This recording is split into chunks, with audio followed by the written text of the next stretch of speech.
இன்னைக்கு 90வது சபை நாளாமே நம்ம ராமவர்மபுரம் சர்ச்சில் தான் ஃப்ரெண்ட்ஸ் நாங்கள் ஃபேமிலியோட வந்திருந்தோம். பார்க்கவே பக்காவான பேனரில் ரெடி பண்ணி சர்வீஸ்லாம் நடத்தியிருக்காங்க ஃப்ரெண்ட்ஸ்.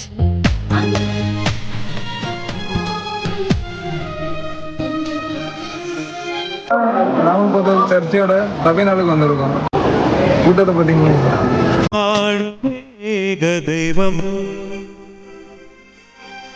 உள்ளே போகும்போதே சரியான கூட்டமாக இருந்தது ஃப்ரெண்ட்ஸ். எப்படியோ உள்ளே போயிட்டோம்.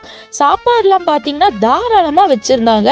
அவ்வளோ வெரைட்டியாக இருந்துச்சு ஃப்ரெண்ட்ஸ். டேஸ்ட்டாகவும் இருந்துச்சு. பார்த்தீங்கன்னா அன்னையை மட்டும் தனியாக பிரிஞ்சு போயிட்டா. முதல்ல சந்தோஷமாக தான் இருந்தான், திருப்பியும் ஹாப்பியாக இருந்த மாதிரி இருந்து.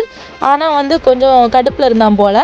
சாப்பாடு பார்த்தீங்களா, நல்லா எல்லாம் ஃபுல்லாக இருந்துச்சு. பார்த்தா ஐஸ்கிரீம் இருந்துச்சு. ஐஸ்கிரீம் மட்டும் இல்லை, பாயாசமும் தந்துருந்தாங்க. அப்படியே சர்ச்சுக்குள்ளே போய் ஃபோட்டோஸ்லாம் எடுத்தோம் பாருங்களேன். நாங்கள் ஃபேமிலியாக மாமி கூட ஃபோட்டோஸ் எடுத்துகிட்டு அப்படியே கொஞ்ச நேரம் டைம் ஸ்பெண்ட் பண்ணிட்டு சர்ச் கிளம்பிட்டோம் ஃப்ரெண்ட்ஸ். பாய் பாய்.